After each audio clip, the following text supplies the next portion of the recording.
അപ്പോൾ ഇന്നത്തെ വിഷയത്തിലേക്ക് നമുക്ക് കടക്കാം. ഇന്നത്തെ വിഷയം എന്താണ്? ദശരഥന് പ്രാണനാണ് രാമൻ. എന്നാൽ ദശമുഖനോ രാവണന് ശത്രുവാണ് രാമൻ, അല്ലേ? അതാണ് ഇന്നത്തെ നമ്മുടെ ടോപ്പിക്ക്. നിങ്ങൾ കേട്ടിട്ടുണ്ടാവും, രാമായണം, ആധ്യാത്മിക രാമായണം ഉമാമഹേശ്വര സംവാദമായിട്ടാണ് അവതരിപ്പിച്ചിരിക്കുന്നത്. ശ്രീ പരമേശ്വരൻ പാർവതി ദേവിക്ക് പറഞ്ഞു കൊടുക്കുകയാണ്. പറഞ്ഞു കൊടുക്കുന്നത് ദേവി ആവശ്യപ്പെട്ടതിനനുസരിച്ചാണ്. ദേവി ചോദിക്കുകയാണ്, എനിക്ക് സാഖ്യയോഗവും ഭക്തിയോഗവും എല്ലാം അങ്ങ് പറഞ്ഞു തന്നു മനസ്സിലാക്കി തന്നിട്ടുണ്ട്, പക്ഷെ എനിക്ക് രാമതത്വം പറഞ്ഞു തരും. അപ്പോൾ പറയാണ് ശ്രീ പരമേശ്വരൻ, ഈ രാമതത്വം ദേവി ആവശ്യപ്പെട്ടതുകൊണ്ട് ഞാൻ പറഞ്ഞുതരാണ്. കാരണം രാമതത്വം ഭക്തിയില്ലാത്തവർക്കിത്, അവരിത് കേൾക്കില്ല, അവരോടിത് പറയുകയും വേണ്ട. പക്ഷെ നല്ല ഭക്തിയുള്ളവരാണെങ്കിൽ അവരെ വിളിച്ചിരുത്തി പറഞ്ഞു കൊടുക്കണം. നല്ല ഭക്തർക്ക് രാമതത്വം പിടിച്ചിരുത്തി പറഞ്ഞു കൊടുക്കണം. ഇവിടെ ദേവി എന്നോട് ഇങ്ങോട്ട് ആവശ്യപ്പെട്ടിരിക്കുകയാണ്. അതുകൊണ്ട് ഇത്രയും, അല്ലേ, മഹാസത്സംഗത്തിൽ പങ്കെടുത്തിരിക്കുന്ന നിങ്ങളെല്ലാവരും, സൂമിലാണെങ്കിലും യൂട്യൂബിലാണെങ്കിലും ഫേസ്ബുക്കിലാണെങ്കിലും സിസ്റ്റർക്ക് അറിയാം, ലൈവിൽ തന്നെ 1000-ൽ കൂടുതൽ പേരുണ്ട്. തീർച്ചയായിട്ടും നിങ്ങളെല്ലാവരും മനസ്സോടുകൂടി പ്രോഗ്രാം കേട്ടതും എനിക്കറിയണം എന്ന മനസ്സോടുകൂടി കേൾക്കണം, മനസ്സിലാക്കണം, പഠിക്കണം, ജീവിതത്തിൽ എന്തെങ്കിലും ആയിത്തീരണമെന്ന ലക്ഷ്യത്തോടു കൂടിയിട്ടാണ് വന്നിരിക്കുന്നത്. അതുകൊണ്ട് തീർച്ചയായിട്ടും സ്വയം ഭഗവാൻ അധ്യാപകനായിട്ട് നമുക്ക് ഈ 30 ദിവസവും നമ്മൾ ഈ യാത്രയിൽ പോകുമ്പോൾ ഓർമ്മ വേണം, സ്വയം പരമേശ്വരനാണ് എനിക്ക് ഈ രാമതത്വം പറഞ്ഞു തന്നുകൊണ്ടിരിക്കണം. രാമകഥയല്ല പറയണം. നമ്മളിവിടെ കേൾക്കുന്നത് വെറും രാമായണ കഥയല്ല, പിന്നെയോ കഥയിലെ സാരം.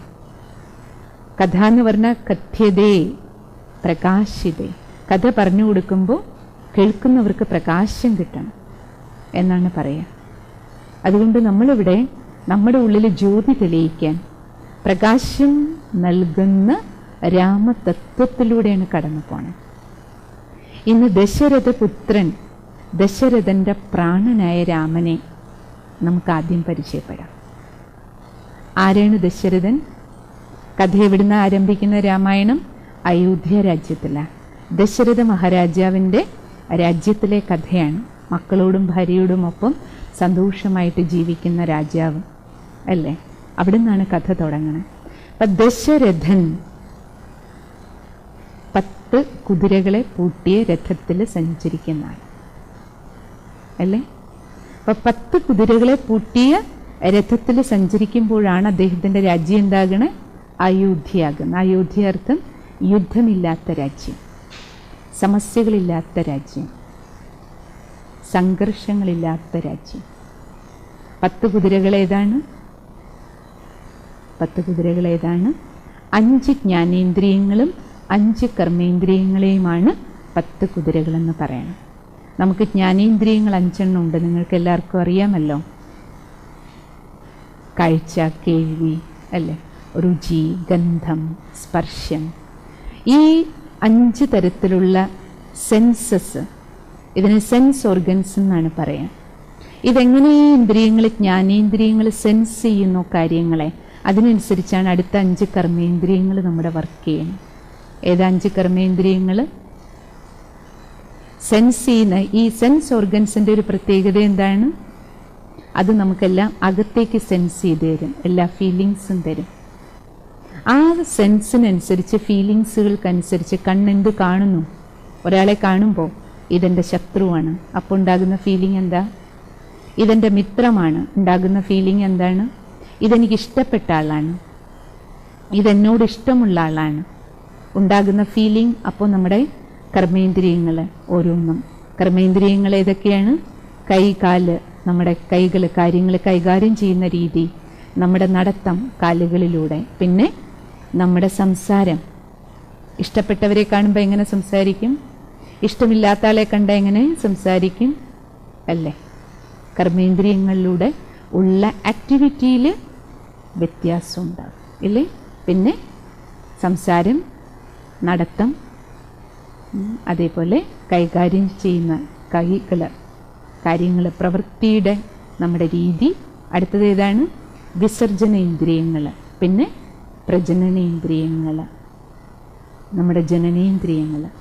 ഈ 5 കർമ്മേന്ദ്രിയങ്ങളും പ്രവർത്തിക്കുന്നത് ജ്ഞാനേന്ദ്രിയങ്ങളുടെ ആധാരത്തിലാണ്. അതുകൊണ്ട് ദശരഥനാര് ഈ 10 ഇന്ദ്രിയങ്ങളുടെ മേലെയും നിയന്ത്രണമാർക്കുണ്ടോ? 10 കുതിരകളെ പൂട്ടിയിട്ട് കടിഞ്ഞാൺ കയ്യിൽ വെച്ചുകൊണ്ട് ജീവിക്കുക. അപ്പോഴേ ആരാകുള്ളൂ? ദശരഥനാകും. അങ്ങനെ നമ്മൾ ആ 10 കുതിരകളെ പൂട്ടി ജീവിക്കുമ്പോൾ എന്താവും ജീവിതം? ദശരഥൻ്റെ രാജ്യം അയോധ്യയാക്കും. നമ്മുടെ ഈ രാജ്യം, നമ്മുടെ മനസ്സും നമ്മുടെ ശരീരവും തമ്മിൽ വളരെ നല്ല ഒരു സിങ്ക്രണൈസേഷൻ ഉണ്ടാവും. ഇവിടെ യുദ്ധം ഉണ്ടാവില്ല, സംഘർഷം ഉണ്ടാവില്ല. അതുകൊണ്ട് സർവ്വകർമ്മേന്ദ്രിയങ്ങളും അപ്പോൾ നിയന്ത്രണത്തിലായിരിക്കും. അപ്പോൾ ദശരഥൻ ആരാണ്? കൺട്രോൾഡ് ഡ്രൈവിംഗ് ചെയ്യുന്ന ആളാണ്. രഥിയുടെ കയ്യിൽ രഥമുണ്ട്. കണ്ണ് തോന്നുന്ന വഴിക്ക് പോവില്ല, കാത് തോന്നുന്ന വഴിക്ക് പോവില്ല, നാവുകൊണ്ട് തോന്നുന്നതൊക്കെ പറയില്ല. കൺട്രോൾഡ്. എവിടെ, എപ്പോൾ, എങ്ങനെ, ആരോട് എന്ത് പറയണം, നിയന്ത്രണം ഉണ്ടാവും. ഇല്ലെങ്കിൽ എന്താവും? അൺകൺട്രോൾഡ് ഡ്രൈവിംഗ് ആകുമ്പോൾ അയോധ്യ എന്തായിട്ട് മാറും? യുദ്ധഭൂമിയായിട്ട് മാറും. ദശരഥന് കൺട്രോൾഡ് ഡ്രൈവിങ് നമുക്ക് ജീവിതത്തിൽ വരുമ്പോൾ, ഇന്ദ്രിയങ്ങളുടെ മേലെ നിയന്ത്രണമുള്ള വ്യക്തികളുടെ ജീവിതത്തിൽ രാമൻ ദശരഥന് പ്രാണനാകും. ഈശ്വരനോട് പ്രീതി പുലർത്തിയുള്ള ജീവിതമാകും. പ്രീതബുദ്ധിയായിരിക്കും. അതുകൊണ്ട് പറയാറുണ്ട് ഭഗവാൻ ഈ സമയത്ത് വിനാശകാലേ പ്രീതബുദ്ധി വിജയന്തി, വിനാശകാലേ വിപരീത ബുദ്ധി വിനശന്തി. അപ്പം നമ്മൾ ദശരഥന്മാരായാൽ, കർമ്മേന്ദ്രിയങ്ങളുടെ മേലെ നിയന്ത്രണമുള്ള കൺട്രോൾഡ് ഡ്രൈവിംഗ് ആണ് ജീവിതമെങ്കിൽ എന്താകും? പ്രീതബുദ്ധിയായിരിക്കും. പരമാത്മാ രാമൻ നമുക്ക് പ്രാണനായി മാറും ജീവിതത്തിൽ. ഇല്ലെങ്കിലോ? രാമൻ എന്ന് കേൾക്കുമ്പോൾ ഓർമ്മ വേണം, രാമായണത്തിൽ തന്നെ എഴുതിയിട്ടുണ്ട്. രാമൻ എന്ന് കേൾക്കുമ്പോൾ കേവലം അമ്പും വില്ലും പിടിച്ച് ശ്രീരാമചന്ദ്രനെ മാത്രം ഒരു അമ്പും വില്ലും പിടിച്ച ആളായിട്ട് നിങ്ങൾ കാണുന്നത് അജ്ഞാനമാണ്. 3 രാമന്മാരെ നമുക്ക് കാണാൻ കഴിയണം രാമായണത്തിൽ. അതിലൊന്ന് ആത്മാരാമൻ, രണ്ടാമത്തത് പരമാത്മാരാമൻ, മൂന്നാമത്തത് ശ്രീരാമചന്ദ്രൻ, പുരുഷോത്തമൻ, ഉത്തമ പുരുഷൻ അല്ലേ? ത്രൈതയുഗത്തിലെ മഹാരാജാവായ ശ്രീരാമചന്ദ്രൻ. ഇനി നമുക്ക് രണ്ടാമത് മനസ്സിലാക്കേണ്ടത്, ദശമുഖന് ശത്രുവായ രാമൻ. ആരാ ദശമുഖൻ? 10 തലയുള്ള ആളാരാണ്? രാവണനാണ് അല്ലേ? എന്താ 10 തലകൾ? ഈ 10 ഇന്ദ്രിയങ്ങളും പുറത്തേക്ക്, ദേഹബോധത്തിലേക്ക്, ശരീരബോധത്തിനടിമയായിട്ട്, വികാര വിക്ഷോഭങ്ങൾക്കടിമയായ ജീവിതം. അതാണ് ദശമുഖൻ. രാക്ഷസ രാജാവായിട്ടല്ലേ രാവണനെ പറയണേ? രാക്ഷസന്മാരെന്ന് ആരെയാ പറയുക? ആരാണ് രാക്ഷസന്മാർ? ശരീരവുമായി ബന്ധപ്പെട്ട ലോകത്തിലെ കാര്യങ്ങൾ, ഭൗതികമായ കാര്യങ്ങൾക്ക് മാത്രം പ്രാധാന്യം കൊടുത്ത്, കായിക ബലത്തിന് മാത്രം, കായിക ശക്തിക്ക് മാത്രം പ്രാധാന്യം കൊടുക്കുന്ന ശരീരപ്രദർശനം, ശരീരത്തിൻ്റെ നിറം, രൂപം, സൗന്ദര്യം, ഹൈറ്റ്, വെയ്റ്റ്, ഇതിൻ്റെ പേര്, ഇതിൻ്റെ പ്രശസ്തി, പൈസ, പദവി, ഇത് മാത്രമാണ് ജീവിതം എന്ന് മനസ്സിലാക്കിക്കൊണ്ട് ജീവിക്കുന്ന ജീവിതം ആരുടേതാണ്? അതാണ് രാക്ഷസീയ ജീവിതം. ഉണ്ണുക, ഉറങ്ങുക, ബാക്കി കാമം, ക്രോധം, ലോഭം, മോഹം, അഹങ്കാരം, അസൂയ, വിദ്വേഷം, വെറുപ്പ് അല്ലേ, ഈ ദുർവികാരങ്ങൾക്ക് അടിമപ്പെട്ട് എല്ലാ തലകളും പുറത്തേക്ക്, 10 ഇന്ദ്രിയങ്ങളും വെളിയിലേക്ക് ഇട്ടിട്ട് എല്ലാം ഭോഗിക്കുന്ന സംസ്കാരം. അതാണ് ദശമുഖൻ. ഇപ്പം നമ്മൾ നോക്കിയ ദശമുഖന്മാർ മാത്രമാണോ? നമ്മൾ സ്ത്രീയിലും പുരുഷനിലും നോക്കും. ഈ 5 തലകൾ വേണമെങ്കിൽ 5 തലകൾ പുരുഷൻ്റേതായിട്ട് നമുക്ക് പറയാം. 5 ദുർവികാരങ്ങൾ, കാമക്രോധ ലോഭ മോഹാഹങ്കാരങ്ങൾ. കാമിയുടെ മുഖം എങ്ങനെ ഉണ്ടാവും? ക്രോധിയുടെ മുഖം എങ്ങനെ ഉണ്ടാവും? അറ്റാച്ച്മെൻറ്റ് അല്ലേ, ആർത്തി വരുമ്പോൾ, അഹങ്കാരം വരുമ്പോൾ. അത് സ്ത്രൈണഭാവത്തിൽ നോക്കൂ. സ്ത്രീകളിലും ഇതേ ദുർവികാരങ്ങൾക്ക് അടിമപ്പെടുമ്പോൾ അല്ലേ, സ്ത്രീകളുടെ മുഖം എങ്ങനെയുണ്ടാവും? മുഖമർത്ഥം ടോട്ടൽ മനോഭാവം. നമ്മുടെ കണ്ണും കാതും 10 ഇന്ദ്രിയങ്ങളും ആ സമയത്ത് എങ്ങനെ പ്രവർത്തിക്കും? നമ്മൾ കേവലം ഭോഗികളായിട്ട് മാത്രം മാറും. അപ്പം എന്താ സംഭവിക്കണേ? ഇപ്പം 10 തലയുള്ള രാവണന്മാർ മാത്രമല്ല. ഇപ്പം നമ്മൾ രാവിലെ മുതൽ വൈകുന്നത് വരെ നമുക്ക് നേരെ ഒരു ക്യാമറ വെച്ച് നോക്കൂ. എത്ര മുഖങ്ങളാണ്, എത്ര തലകളാണ് വരുന്നത്? 5 തലയോ 10 തലയാണോ?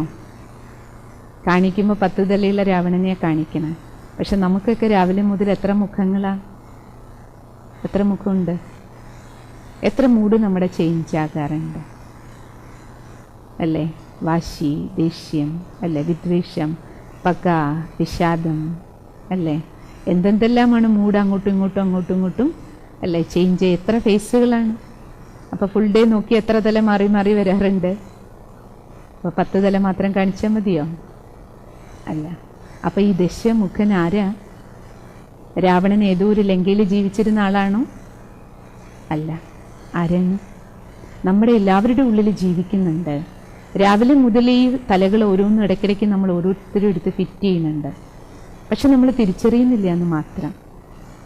മുഖം മാറുന്നത്, മൂഡ് മാറുന്നത് അല്ലേ, അതെല്ലാം നമുക്കിപ്പോൾ എന്താ, ദേഷ്യപ്പെടാതെ ജീവിക്കാൻ പറ്റില്ല അല്ലെ, അഹങ്കാരം കാണിക്കാതൊന്നും ജീവിക്കാൻ പറ്റില്ല. ആ ഒരു അവസ്ഥയിലേക്ക് മാറി. ആ അവസ്ഥയിലേക്ക് മാറിയെന്ന് മാത്രമല്ല, ഇപ്പം നമുക്ക് അമ്മയും പെങ്ങളെയും അച്ഛനെയും ഒന്നും തിരിച്ചറിയാത്ത അവസ്ഥയാണ്. എത്ര കേസസാണ് നമ്മൾ കേൾക്കണേ? അമ്മയ്ക്ക് മോനെ കണ്ടാൽ തിരിച്ചറിയാൻ പറ്റുന്നില്ല. അമ്മയും മോനും തമ്മിലുള്ള മോശമായ ബന്ധങ്ങൾ. അച്ഛന് സ്വന്തം പെമ്മക്കളെ കണ്ടിട്ട് തിരിച്ചറിയണില്ല. സ്വന്തം പെമ്മക്കളെ ചൂഷണം ചെയ്യുന്ന പിതാക്കന്മാർ അല്ലേ. ടോട്ടൽ സമൂഹം നമ്മൾ നോക്കൂ. കാമത്തല എങ്ങനെയാണ് പ്രവർത്തിക്കണേ? ക്രോധമോ പറയണ്ടല്ലോ. ഒരാളോട് ദേഷ്യം വന്നു കഴിഞ്ഞാൽ അവരെ സർവനാശത്തിലേക്ക് കൊണ്ടുപോകാൻ എന്തൊക്കെ ചെയ്യാൻ പറ്റും, എങ്ങനെയൊക്കെ ഉപദ്രവിക്കാൻ പറ്റും, എന്തെല്ലാമാണ് ചെയ്യുന്നത്. അവരുടെ കാലിൽ പിടിച്ച് നിലത്തിടുക, സീറ്റിൽ നിന്ന് പിടിച്ച് താഴെ ഇറക്കുക, കൊല്ലും കൊലവിളിയും, എന്തെല്ലാം ഭീഷണികൾ, എന്തെല്ലാം ഉപദ്രവങ്ങൾ, എങ്ങനെയൊക്കെ അവരെ ഉപദ്രവിക്കാൻ പറ്റുമോ. പ്രതികാരം എത്രയാണ് ദേഷ്യം കൊണ്ട് കാണിക്കണം. അത് ഒരു സംഭവമായിരിക്കും ഉണ്ടായത്, പക്ഷെ ജീവിതകാലം മുഴുവൻ അതിൻ്റെ പ്രതികാരം നടത്തുക അല്ലേ. അപ്പോൾ ഇതെല്ലാം നമ്മൾ നോക്കിക്കഴിഞ്ഞാൽ പിന്നെ മോഹം നോക്കൂ. അറ്റാച്ച്മെൻ്റ് എത്രയാണ്. എൻ്റെ ഭാര്യ, ആരോടും മിണ്ടാൻ പാടില്ല. ഓഫീസിൽ പോയ ഓഫീസിലുള്ളവരോട് സംസാരിച്ചാലും പ്രശ്നമാണ്. സംശയബുദ്ധി. എൻ്റെ ഭർത്താവാ, കല്യാണം കഴിച്ചാൽ പിന്നെ ഭർത്താവ് എൻ്റെ സ്വന്തം. ഭർത്താവ് പിന്നെ സ്വന്തം അമ്മയെ നോക്കാൻ പാടില്ല, അച്ഛനെ നോക്കാൻ പാടില്ല, വീട്ടിലേക്കൊന്നും ചെയ്യാൻ പാടില്ല, പെങ്ങന്മാർക്കൊന്നും ചെയ്യാൻ പാടില്ല. പിന്നെ എന്തായി? എൻ്റെ മാത്രമാണ്. എത്രത്തോളം നമ്മൾ സ്വാർത്ഥരായിട്ട് മാറി അല്ലേ. ആർത്തിയോ. ഈ അടുത്ത ദിവസം ഒരു മാതാജി പറയുന്നുണ്ടായിരുന്നു, സ്വന്തം മകള്, ആകെ 2 മക്കളേ ഉള്ളൂ, വീട്ടിൽ അമ്മയുടെ അച്ഛൻ്റെ കൂടെ താമസിച്ചുകൊണ്ട് തന്നെ അമ്മയും ആങ്ങളെയും അറിയാതെ സ്വത്തെല്ലാം അച്ഛനെ കൊണ്ട് എഴുതി വാങ്ങി, ഇരിക്കുന്ന വീട് ഉൾപ്പെടെ സ്വന്തം ആങ്ങളയുടെ വർഷങ്ങളായിട്ട് സമ്പാദിച്ച പൈസ, ബാങ്ക് പൈസ എല്ലാം വിശ്വസിച്ച് ഏൽപ്പിച്ചതാണ്. കാരണം ഒരുമിച്ച് താമസിക്കുക, എല്ലാം സ്വന്തമാക്കി എടുത്തിട്ട് ഈ അമ്മയും അച്ഛനതിൻ്റെ ഇടയിൽ മരിക്കുകയും ചെയ്തു. മരിച്ചു കഴിയുമ്പോഴാണ് അറിയണേ എല്ലാ പ്രോപ്പർട്ടീസും ഡിവിഷൻസും എല്ലാം ചെയ്തു കഴിഞ്ഞു. അമ്മ അറിഞ്ഞിട്ടില്ല, മോനും അറിഞ്ഞിട്ടില്ല. ഒന്ന് ആലോചിച്ച് നോക്കൂ, സ്വന്തം മകള്. ഇതുപോലെ എത്ര കുടുംബങ്ങൾ. ആർത്തി, എനിക്ക് വീടും, എനിക്ക് സ്വത്തും, എനിക്ക് പൈസ, എനിക്ക് എല്ലാം എനിക്ക് മാത്രം. അവിടെ അമ്മയ്ക്കും അല്ലെ സഹോദരനും ഒരു ബന്ധങ്ങൾക്ക് മൂല്യമല്ല. ഇതാണ് ദശമുഖ സ്വഭാവങ്ങൾ. അഹങ്കാരം ചില്ലറയോ, പദവിയുടെ ഒരു കസേര കിട്ടിക്കഴിയുമ്പോൾ, ഒരു ജോലി കിട്ടി, അല്ലെങ്കിൽ ഒരു പ്രസിഡൻ്റായി, ഒരു സെക്രട്ടറിയായി, ഒരു ഖജാൻജിയായി, അല്ലെങ്കിൽ ഏതെങ്കിലും ഒരു ജോലി കിട്ടി, ഏത് ജോലിയാകട്ടെ, പ്രൈവറ്റ് ആകട്ടെ അല്ലെങ്കിൽ ഗവൺമെൻറ്റിലാകട്ടെ, ഇരിക്കുന്ന കസേരയിലിരുന്നിട്ട് നാടിന് വേണ്ടി സേവനം ചെയ്യാനാണ് ആ ജോലി, സുഖം കൊടുക്കാനാണ്. പക്ഷേ ഒരു ചെറിയ കാര്യത്തിന് പോലും എത്ര തവണ നടത്തിക്കുക, എത്ര അഹങ്കാരം കാണിക്കണം, എത്രയാണ് അധികാര കസേരകളെ ദുരുപയോഗം ചെയ്യണം അല്ലേ? അപ്പോൾ ഇതൊക്കെയാണ് ആ ദശമുഖ സ്വഭാവങ്ങൾ. ഇനി ആലോചിച്ച് നോക്കൂ, ഈ ദശമുഖ സ്വഭാവങ്ങൾ കൊണ്ട് ജീവിക്കുന്നിടത്തോളം കാലം നമ്മുടെ ജീവിതം എന്താകും? വിനാശകാലേ വിപരീത ബുദ്ധി വിനശന്തി. രാമൻ ആരാകും? ശത്രുവായിട്ട് മാറും. ഈശ്വരനോടും ഈശ്വരീയ കാര്യത്തോടും മുഖം തിരിച്ചേ ജീവിക്കുള്ളൂ. കാരണം മുഖമെല്ലാം എവിടേക്കാണ്? ദേഹവും ദേഹത്തിൻ്റെ ലോകത്തിൽ. ഇനി എന്ത് എന്തൊക്കെ ഭോഗിക്കാം.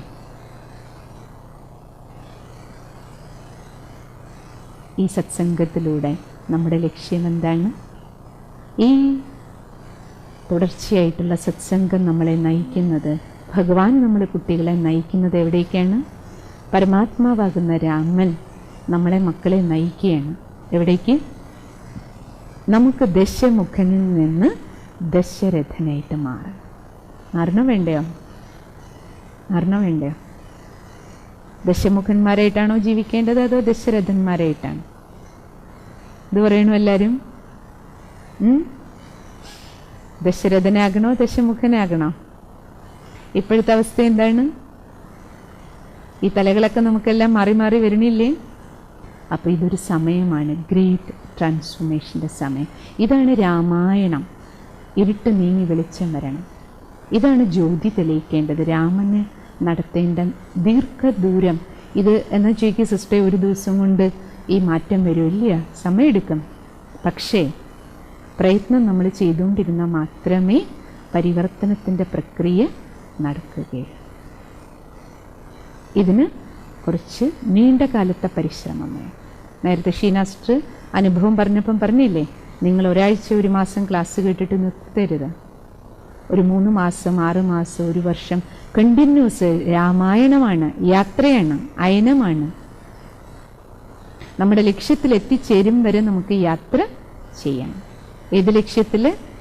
ദശമുഖനിൽ നിന്ന് ദശരഥനാകും വരയ്ക്കും നമുക്ക് ഈ യാത്ര ചെയ്യേണ്ടതുണ്ട്. അതാണ് രാമായണം. അതിനാദ്യം എന്ത് ചെയ്യണം?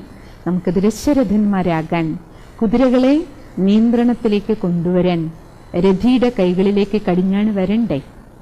അപ്പോൾ ഇവിടെ രാജ്യം ഏതാണ്? അയോധ്യ രാജ്യം ഏതാണ്? നമ്മുടെ ശരീരമാണ് രാജ്യം. ഈ ശരീരമാകുന്ന രാജ്യത്തിൻ്റെ രാജാവാണ് നമ്മൾ ഓരോരുത്തരും അല്ലേ? അവനവൻ്റെ ജീവിതം അവരവരുടെ അല്ലേ? അവരവരുടെ ജീവിതത്തിൻ്റെ അധികാരി നമ്മൾ തന്നെയാണ്. അപ്പം നമുക്ക് ഈ ശരീരമാകുന്ന രാജ്യത്തിൽ നിയന്ത്രണം വേണം രാജാവിന് അല്ലേ? ഈ കർമ്മേന്ദ്രിയങ്ങളും ജ്ഞാനേന്ദ്രിയങ്ങളും എല്ലാം ഇവിടെയുണ്ട്. ഈ കുതിരകളുടെ എല്ലാം കടിഞ്ഞാൻ രാജാവിൻ്റെ കൈകളിലേക്ക് തിരിച്ചു വരണം. ആരാ രാജാവ്? ശരീരമാകുന്ന രാജ്യത്തിലെ രാജാവ് ആരാണ്? ആ ചോദ്യമാണ് നമ്മളോട് ചോദിക്കേണ്ടത്. Who am I? ഞാൻ ആരാണ്? ഈ ചോദ്യം നമ്മളോട് ചോദിക്കുമ്പോൾ എന്താ ഉത്തരം കിട്ടുക? ആരെങ്കിലും നമ്മളോട് ചോദിക്കാന്നിരിക്കട്ടെ, താങ്കൾ ആരാണ്? എന്താ ഉത്തരം പറയുക? ആദ്യം ഹൂ ആം ഐ എന്നുള്ള ചോദ്യത്തിന് നമ്മുടെ മുന്നിൽ കുറേ ഉത്തരങ്ങൾ തെളിഞ്ഞു വരും. ഏത്? ആദ്യം എന്താ പറയുക? നമ്മുടെ പേര് പറയും അല്ലേ? സിസ്റ്ററാണെങ്കിൽ എന്ത് പറയും? എൻ്റെ പേര് മീന എന്നാണ്. പക്ഷെ ഞാൻ ജനിച്ചു വീണപ്പോൾ ഈ പേരില്ലല്ലോ. പേരിടുന്നതിന് മുമ്പ് ഞാനില്ലേ? അപ്പം ഞാൻ ഈ പേരല്ല, ഇതെൻ്റെ പേരാണ്. അടുത്ത നമ്മൾ എന്താ പറയുക? ഞാൻ സ്ത്രീയാണ്, പുരുഷനാണ്. നമ്മുടെ ലിംഗം പറയും. അത് നമ്മുടെ ശരീരഘടനയല്ലേ? ശരീരത്തെക്കുറിച്ച് പോലും നമ്മൾ എന്താ പറയുക? എൻ്റെ ശരീരം അല്ലേ? എൻ്റെ കണ്ണ്, എൻ്റെ കാത്, എൻ്റെ നാവ്, എൻ്റെ തല, ഇതൊക്കെ എൻ്റെയാണ്. സുഖമായി ഇതെല്ലാം എൻ്റെ എൻ്റെ എൻ്റെ എന്ന് അവകാശപ്പെടുന്ന ഞാനാരാ? പേര് ശരീരത്തിൻ്റെ പേരല്ലേ? സ്ത്രീ പുരുഷൻ ശരീരത്തിൻ്റെ ഘടന മാത്രമല്ലേ? പിന്നെ അടുത്ത് നമ്മൾ എന്താ പറയുക? ഞാൻ ആരാണെന്ന് ചോദിക്കുമ്പോൾ എന്താ പറയും? നമ്മുടെ ജോലി പറയും അല്ലേ? ഞാൻ ഡോക്ടറാണ്, എൻജിനീയറാണ്, വക്കീലാണ് അല്ലേ, കൗൺസിലറാണ്, പ്രസിഡൻ്റാണ്. അത് നമ്മുടെ ജോലിയല്ലേ? എൻ്റെ ജോലിയിൽ നിന്ന് നമ്മൾ വിരമിക്കുമല്ലോ, അപ്പോഴും നമ്മളില്ലേ? ജോലി കിട്ടുന്നതിന് മുമ്പ് നമ്മളില്ലേ? അപ്പോൾ നമ്മളാരാ? ഈ ചോദ്യമാണ് നമ്മൾ നമ്മളോട് ചോദിക്കേണ്ടത്. അടുത്ത് നമ്മൾ എന്താ പറയുക? ഞാൻ അച്ഛനാണ്, അമ്മയാണ് അല്ലെ, സഹോദരിയാണ്. ശരിയാണ്. നമ്മൾ നമ്മുടെ വീട്ടിൽ നോക്കിയാൽ നമ്മുടെ അച്ഛൻ്റെ അമ്മയുടെ മുന്നിൽ ഞാൻ ഒരു മകളാണ്, എൻ്റെ ആങ്ങളയ്ക്ക് ഞാൻ പെങ്ങളാണ് അല്ലേ. ഇനി എൻ്റെ കൂട്ടുകാർക്ക് മുന്നിൽ, എൻ്റെ കൂട്ടുകാരിയുടെ മുന്നിൽ ഞാൻ കൂട്ടുകാരിയാണ് അല്ലേ. ഇനി എൻ്റെ പതിയുടെ മുന്നിൽ ഞാൻ പത്നിയാണ്, എൻ്റെ മകന് മുന്നിൽ ഞാൻ അമ്മയാണ്. അപ്പോൾ ഇതെല്ലാം നമ്മുടെ ബന്ധങ്ങളാണ്. നമ്മൾ പറയും ഞാനൊരമ്മയാണ് അല്ലെ, ഞാൻ സഹോദരിയാണ്, ഭാര്യയാണ് അല്ലെ, ഭർത്താവാണ്, അച്ഛനാണ്, പുത്രനാണ്. ഇതെല്ലാം ബന്ധങ്ങളല്ലേ, നമ്മുടെ റിലേഷൻഷിപ്പ്. ഡിഫറെൻറ്റ് റൂൾസാണ് ഇതെല്ലാം. പറയാറുണ്ടല്ലോ, ലൈഫ് ഈസ് എ ഡ്രാമ. ജീവിതം ഒരു നാടകമാണ്. നാടകത്തിൽ നമ്മൾ അഭിനയിക്കുന്ന റോളുകളാണ്. എൻ്റെ റോളാണ്. ഇതെല്ലാം നമ്മുടെ ഓരോ മുഖങ്ങളാണ്. ഇവിടെ അച്ഛൻ നിൽക്കുമ്പോൾ അല്ലേ നമ്മൾ മകളാക്കും, ഇവിടെ പതി നിൽക്കുമ്പോൾ നമ്മൾ ഭാര്യയാക്കും, ഇവിടെ നമ്മുടെ പുത്രൻ നിൽക്കുമ്പോൾ നമ്മൾ അമ്മയാക്കും. അപ്പോൾ എത്ര ഫേസാണ് നമ്മുടെ മാറുന്നത്, എത്ര റോൾസാണ് സെക്കൻഡ് ബൈ സെക്കൻഡ് മാറുന്നുണ്ട് അല്ലേ. ഈ second by second role change ചെയ്ത് നമ്മൾ അഭിനയിക്കാൻ കഴിയുന്നതിൻ്റെ കാരണം എന്താ? ബോധമാണ്. അമ്മയെ കാണുമ്പോൾ അതൊരു സ്ത്രീയാണ്, അമ്മ ബോധം വർക്ക് ചെയ്യാണ്, ഇതെൻ്റെ അമ്മയാണ്. ഇപ്പുറത്ത് ഭാര്യ നിൽക്കുമ്പോൾ ബോധം, ഇതെൻ്റെ ഭാര്യയാണ്. അമ്മയോട് പെരുമാറും പോലെ അല്ല നമ്മൾ ഭാര്യയോട് പെരുമാറണേ, അതുപോലെ അല്ല മകളോട് പെരുമാറണേ, അതുപോലെ അല്ല പെങ്ങളോട് പെരുമാറണേ. പക്ഷെ ഇന്നെന്ത് സംഭവിച്ചു? ദശരഥനിൽ നിന്ന് ദശമുഖനായപ്പോൾ ബോധം പോയി. അതുകൊണ്ടാണ് അമ്മയും പെങ്ങളെയും തിരിച്ചറിയാത്തത്. അതുകൊണ്ടാണ് കാമിക്കണ്ണും ക്രോധിക്കണ്ണും ലോഭിക്കണ്ണും അഹങ്കാരിയുടെ കണ്ണും അസൂയാലുവിൻ്റെ കണ്ണും അല്ലേ, ദശമുഖങ്ങൾ പുറത്തേക്ക് വന്നുകൊണ്ടിരിക്കുന്നത്. അൺകൺട്രോൾഡ് ലൈഫ്, അഴിച്ചുവിട്ട കുതിരകളായിട്ട് സർവ്വകർമ്മേന്ദ്രിയങ്ങൾ പോകുകയാണ്. അപ്പോൾ രാജാവിൻ്റെ കയ്യിലേക്ക് കടിഞ്ഞാണ് വരണം. അപ്പോൾ ഞാൻ എന്ത് ചെയ്യണം? ഈ റോളെല്ലാം അഭിനയിക്കുന്ന ഞാനാരാ? അപ്പം മമ്മൂട്ടി, മോഹൻലാൽ പല സിനിമയിലെ നാടകത്തിൽ പല റോൾ അഭിനയിക്കും. രാജാവും മന്ത്രിയും അല്ലെ, പോലീസുകാരനും മുഖ്യമന്ത്രിയും ചീഫ് മിനിസ്റ്റർ അല്ലെങ്കിൽ പ്രധാനമന്ത്രിയൊക്കെ ആയിട്ട് വേണമെങ്കിൽ വേഷിട്ട് വരും. പക്ഷേ അഭിനയിക്കുമ്പോഴെല്ലാം അവർക്കറിയാം ഉള്ളിൻ്റെ ഉള്ളിൽ ഞാനും അഭിനേതാവായ മമ്മൂട്ടിയാണ്, ഇതെല്ലാം എൻ്റെ റോളാണ്. അതുപോലെയല്ലേ നമ്മളെ ജീവിത നാടകത്തിൽ നോക്കൂ, നമ്മൾ ഓരോരുത്തർ എത്ര റോൾസ് അഭിനയിക്കണം ആലോചിച്ച് നോക്കൂ. രാവിലെ മുതൽ എഴുതി നോക്കൂ അവനവൻ്റെ റോൾസ് ഡയറിയിൽ. എത്ര റോൾ അഭിനയിക്കണം? ആരാണ് ഈ റോളെല്ലാം അഭിനയിക്കുന്നത്? ഞാൻ അല്ലേ. പിന്നെ നമ്മൾ അടുത്ത് എന്താ പറയുക? നമ്മുടെ പരിചയത്തിൽ ഞാൻ മലയാളിയാണ്, തമിഴനാണ് അല്ലേ, അല്ലെങ്കിൽ ഇന്ത്യക്കാരനാണ്, നമ്മുടെ രാജ്യത്തിൻ്റെ പേരിനോട് ചേർത്ത് പറയും, അല്ലെങ്കിൽ നമ്മുടെ ഭാഷയുടെ പേരോട് ചേർത്ത് നമ്മൾ പറയും. അല്ലെങ്കിൽ പിന്നെ അടുത്ത ഐഡൻറ്റിറ്റി എന്താ പറയുക? ഞാൻ ഹിന്ദുവാണ്, മുസൽമാനാണ്, അല്ലെങ്കിൽ ഞാൻ കോൺഗ്രസ്സുകാരനാണ്, കമ്മ്യൂണിസ്റ്റുകാരനാണ് അല്ലേ. ഇവയെല്ലാം നമ്മൾ നോക്കും. നമ്മൾ പറയുന്ന ഈ ഐഡൻറ്റിറ്റി എല്ലാം എൻ്റെ ജോലി, എൻ്റെ രാജ്യം, എൻ്റെ ഭാഷ അല്ലേ, എല്ലാം എൻ്റെയാണ്, ഞാനല്ല. ഇതെല്ലാം ഞാൻ ആയിത്തീർന്നതാണ്. അമ്മയായി, സഹോദരനായി, സഹോദരിയായി അല്ലേ, എല്ലാം നമ്മുടെ റോളുകളാണ്. ഇന്ത്യക്കാരനായി, കേരളത്തിൽ ജനിച്ചുകൊണ്ട് കേരളക്കാരനായി, മലയാളം ഭാഷ സംസാരിക്കുന്നുണ്ട് മലയാളിയായി അല്ലേ. അപ്പം ഞാൻ ആരാ? ഒറിജിനലി എൻ്റെ ഒറിജിനൽ ഐഡൻറ്റിറ്റി എന്താണ്? എൻ്റെ തനതായ വ്യക്തിത്വം, അസ്തിത്വം എന്താണ്? അതറിഞ്ഞാലേ നമുക്ക് ദശരഥനാകാൻ കഴിയും. ആരാ ഞാൻ? ഇതെല്ലാം എൻ്റെ അല്ലേ? ഇതെല്ലാം എനിക്ക് നഷ്ടപ്പെടുകയും ചെയ്യും. കാരണം ഈ ഉണ്ടാക്കിയെടുത്ത ഐഡൻറ്റിറ്റി എല്ലാം നമുക്കൊരു നാൾ നഷ്ടപ്പെടില്ലേ? അപ്പം നമ്മൾ മരിച്ചു എന്നിരിക്കട്ടെ, മരണസമയത്ത് എന്താ സംഭവിക്കണേ? ആത്മാവ് ശരീരത്തിൽ നിന്ന് പോയാൽ പിന്നെ ഈ ശരീരം ബോഡി കിടക്കുകയാണ്. എന്താ പറയുക, കഴിഞ്ഞ ദിവസം ഒരു ഭായി ശരീരം വിട്ടപ്പോൾ മോൻ സിസ്റ്ററുടെ ഫോണിൽ മെസ്സേജ് അയച്ചു, അച്ഛൻ ഹോസ്പിറ്റലിൽ മരിച്ചു, അവർ ഇവിടുന്ന് പാലക്കാട് നിന്ന് എറണാകുളത്തേക്ക് പോവുകയാണ്. മെസ്സേജ് അയച്ചത് ഇതാണ്, സിസ്റ്റർ അച്ഛൻ പോയി, ബോഡി അവിടെ കിടപ്പുണ്ട്, ഹോസ്പിറ്റലിൽ കൊണ്ടുവരാൻ വേണ്ടി പോവുകയാണ്, അവിടുന്ന് മോർച്ചറിയിൽ നിന്ന് എടുക്കണം, പിന്നെ ഇവിടെ കൊണ്ടുവന്ന് സംസ്കരിക്കണം. ബോഡി ഇവിടെ തന്നെയുണ്ട്, പക്ഷെ അച്ഛൻ പോയി. അപ്പം എന്താ മരണം? പോയതെന്താണ്? നമുക്കെല്ലാവർക്കും അറിയാം. മരണസമയത്ത് എന്താ പോണേ? ശരീരത്തിൽ നിന്ന് വേർപെടുന്നത് ആത്മാവാണ്, അല്ലേ? പോയത് ആത്മാവാണ്. പറയുന്നത് എന്താ? നമ്മൾ അച്ഛൻ പോയി, അമ്മ പോയി, അല്ലെങ്കിൽ പുത്രൻ പോയി. അപ്പോൾ പോയത് ആത്മാവാണ്. അപ്പം ആത്മാവായിരുന്നു അച്ഛൻ, ആത്മാവായിരുന്നു അമ്മ, ആത്മാവായിരുന്നു മുത്തശ്ശൻ, അല്ലേ? പക്ഷെ നമ്മൾ ജീവിച്ചിരിക്കുമ്പോൾ നമ്മളോട് ആരെങ്കിലും ചോദിക്കുക താങ്കൾ ആരാണ് ചോദിക്കുമ്പോൾ നമ്മൾ എന്താ പറയണേ? ഞാൻ എന്ന് പറഞ്ഞ് വലിയ ലിസ്റ്റാണ്, അല്ലേ? പക്ഷെ ആത്മാവ് ശരീരത്തിൽ നിന്ന് പോയാൽ അച്ഛൻ്റെ പദവിയും പോയി.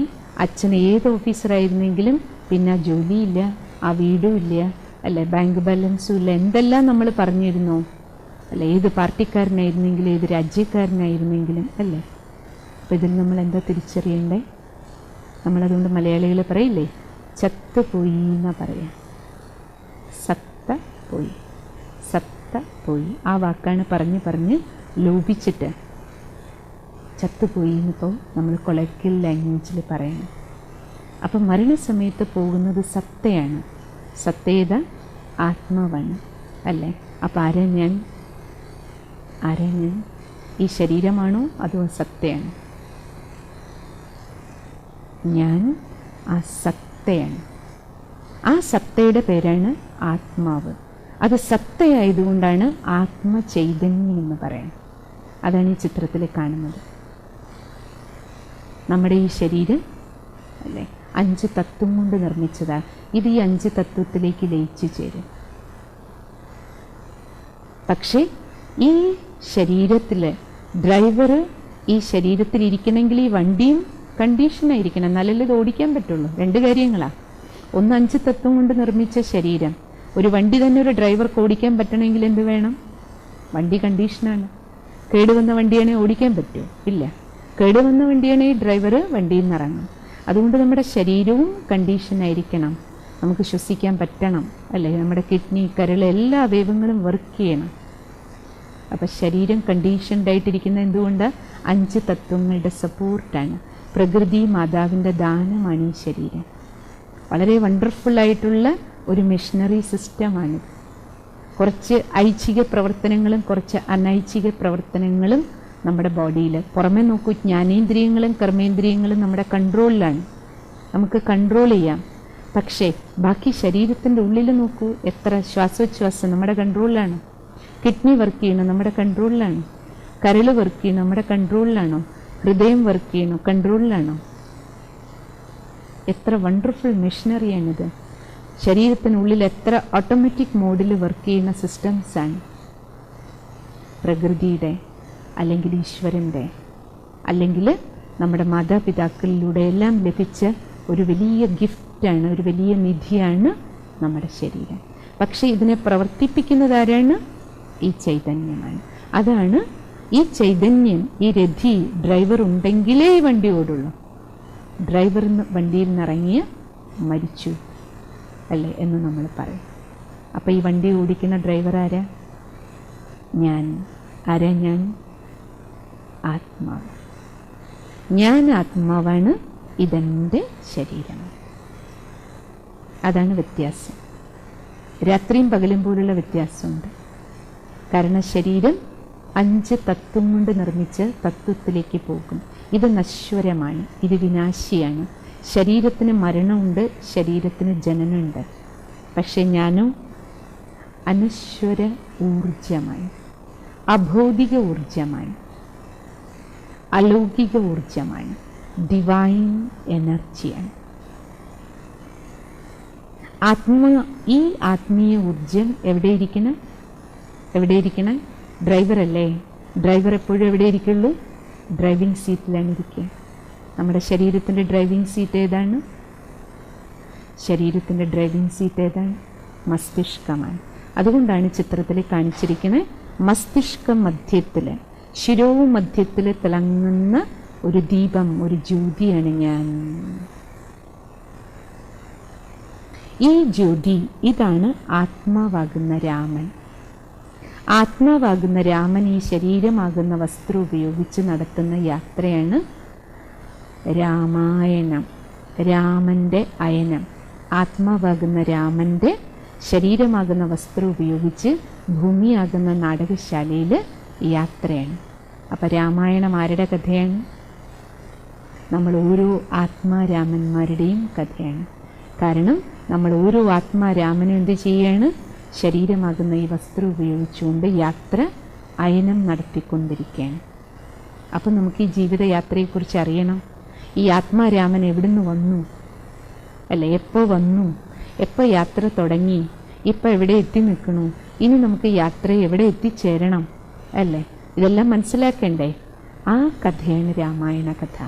ഇനി നിങ്ങൾ പറയൂ, രാമായണം ആരുടെ കഥയാണ്? രാമൻ്റെ അയനം നമ്മുടെ ഓരോരുത്തരുടെയും ആത്മാവിൻ്റെ കഥയാണ്. ആത്മാവിൻ്റെ കഥ, ആത്മകഥ, ജീവചരിത്രം എന്നൊക്കെ പറയില്ലേ? ഒരാൾ സ്വന്തം കാര്യം എഴുതി അതിനെ ഓട്ടോബയോഗ്രഫി, ആത്മകഥ എന്ന് പറയും. മറ്റൊരാൾ അവരെക്കുറിച്ച് എഴുതി എന്ത് പറയും? ബയോഗ്രഫി എന്ന് പറയും, ജീവചരിത്രം എന്ന് പറയും. രാമായണം ആരുടെ കഥയാണ്? ആത്മകഥയാണ് അല്ലേ?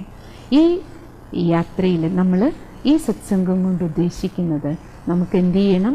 ആത്മാവാകുന്ന ഈ രാമന് ഈ ശരീരമാകുന്ന ഈ വണ്ടി ഉപയോഗിച്ച് യാത്ര ചെയ്യുമ്പോൾ എങ്ങനെ യാത്ര ചെയ്യണം?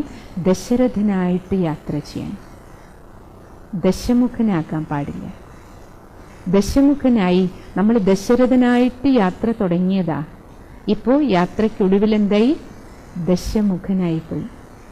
ദശമുഖനായിപ്പോയതുകൊണ്ടാണ് എന്ത് സംഭവം? വിനാശകാലേ വിപരീത ബുദ്ധി വിനശന്തി, സർവനാശങ്ങളുടെയും കാരണം. ഈ 10 തലകൾ പുറത്തു വന്നതിൻ്റെ കാരണം അതാ. അപ്പം നമുക്ക് ഈ വണ്ടിയിലിരുന്ന് കൺട്രോൾഡ് ഡ്രൈവിംഗ് ചെയ്യണം. ഡ്രൈവറുടെ കയ്യിലേക്ക് ഈ രാജ്യം തിരിച്ചു വരണം. അതാണ് രാമായണം. അതിനാണ് രാമതത്വം അറിയണം. ആത്മാവാകുന്ന രാമന് ഈ ശരീരമാകുന്ന വണ്ടി ഓടിക്കാൻ അറിയണം. ഒന്ന് ഡ്രൈവിംഗ് അറിയണം. രണ്ടാമത്തെ ഡ്രൈവിംഗ് ലൈസൻസ് വേണം. മൂന്നാമത്തത് എവിടെയാണ് ഓടിക്കേണ്ടതെന്ന് അറിയണം. യാത്ര. കാരണം നമ്മൾ ഓരോരുത്തരും ഓരോ ആത്മാരാമൻ്റെ കയ്യിലും ഈ 10 കുതിരകളുടെ നിയന്ത്രണം ഇല്ലെങ്കിൽ എന്താ സംഭവിക്കണേ? നമ്മുടെ ഒരു വീട് തന്നെ നോക്കൂ. നമ്മൾ 3 ആൾ 4 ആൾ ഇപ്പം അത്രയല്ലേ ഉള്ളൂ മാക്സിമം. 2 പേര് 3 പേര് 4 പേര്. അപ്പം 4 വണ്ടിയും 4 ഡ്രൈവർമാരുമാണ്. എല്ലാവർക്കും വണ്ടി ഓടിക്കണ്ടേ? ഡ്രൈവിംഗ് അറിയാത്തവർ റോഡിൽ കൂടെ വണ്ടി ഓടിക്കുമ്പോൾ എങ്ങനെയുണ്ടാവും അല്ലേ? നമ്മൾ പറയില്ലേ എന്ത് റാഷ് ഡ്രൈവിംഗ് പഠിച്ചിട്ടില്ലേ? ഒരു മര്യാദയില്ലാതെ ഓടിക്കണം നോക്കൂ. ഓവർ സ്പീഡിൽ ഓടിക്കുമ്പോൾ ചിലരെന്ത് ചെയ്യും? വെറുതെ ഹോൺ അടിച്ചുകൊണ്ടിരിക്കും. ഇപ്പം ഡ്രൈവിംഗ് നമ്മൾ അങ്ങനെ കൂടുതലും ചെയ്യുന്നത്. ദശമുഖനായപ്പോൾ നമുക്ക് ഹോൺ അടിക്കാൻ അറിയാം, ഒച്ച ബഹളം ഉണ്ടാക്കാൻ അറിയാം. രണ്ടാമത് എന്തറിയാം? സ്പീഡ് കൂട്ടാൻ അറിയാം, ആക്സിലറേറ്റർ ചവിട്ടാൻ അറിയാം. ആക്സിലറേറ്ററിൽ കാല് വയ്ക്കാൻ ആർക്കപ്പോൾ ബുദ്ധിമുട്ട്? സ്പീഡ് കൂട്ടുന്ന ഡ്രൈവറെയോ ഹോണടിച്ച് ഡ്രൈവ് ചെയ്യുന്ന സദാ നിരന്തരം ഹോൺ അടിച്ചുകൊണ്ടിരിക്കുന്ന ആളെ നമ്മൾ നല്ല ഡ്രൈവർ എന്ന് പറയില്ല. പറയൂ? അതാർക്കും. ഒരു കൊച്ചുകുട്ടിയോടും വണ്ടിയിൽ പോയി ഹോൺ അടിക്കാൻ പറഞ്ഞാൽ അടിച്ചോളും. ഒരു നല്ല ഡ്രൈവർ മിനിമമേ ഹോൺ അടിക്കുള്ളൂ. ഒരു നല്ല ഡ്രൈവറുടെ കയ്യിൽ ക്ലച്ചും ബ്രേക്കും അല്ലേ, ആക്സലറേറ്ററും സ്റ്റിയറിങ്ങും സൈഡ് മിററുകളിലേക്കും എല്ലാ കാര്യങ്ങളിലേക്കും അറ്റൻഷനും ഉണ്ടാവും. അതിൻ്റെ ഇടയിൽ ഫ്രണ്ടിലും നോട്ടം ഉണ്ടാവും. കാരണം ആരെങ്കിലും ക്രോസ് ചെയ്യുന്നുണ്ടോ? റോഡിലും ശ്രദ്ധയുണ്ടാവും. റോഡ് എങ്ങനെയുള്ളതാണ്? മിടുക്കനായൊരു ഡ്രൈവറുടെ കയ്യിൽ വണ്ടി ഉണ്ടെങ്കിൽ ഏത് റൂട്ടിൽ കൂടെയും വണ്ടിക്കുള്ളിലിരിക്കുന്ന യാത്രക്കാരുടെ ജീവിതം സുരക്ഷിതമായിട്ട് പോകും. അപ്പോൾ ഇന്നത്തെ കാലഘട്ടത്തിൽ നമ്മുടെ എല്ലാവരുടെയും യാത്ര, പ്രത്യേകിച്ച് ഇന്നത്തെ ഈ പാൻഡമിക് സിറ്റുവേഷനിൽ, ഈ രാമന് ഈ വണ്ടിയിൽ ഓടിച്ചു പോകുമ്പോൾ നമ്മുടെ എല്ലാവരുടെയും യാത്ര NH കൂടിയല്ലല്ലോ, കുണ്ടും കുഴിയും നിറഞ്ഞ ജീവിതമാണ്. പലതരത്തിലുള്ള കൊടുങ്കാറ്റും പേമാരിയും അല്ലേ, ഇരുട്ടും നിറഞ്ഞ സാഹചര്യങ്ങളിലൂടെ നമുക്കെല്ലാം പോകണം. പക്ഷേ ഈ ഡ്രൈവർ മിടുക്കനാണെങ്കിൽ നമുക്ക് ഈ വണ്ടി അല്ലെ കുതിരകളെ നിയന്ത്രണത്തിൽ കൊണ്ടുവന്ന് ജീവിതയാത്ര സുഗമമായിട്ട് പോകാനാണ് എൻ്റെ ആവശ്യം, സത്സംഗത്തിൻ്റെ ആവശ്യം.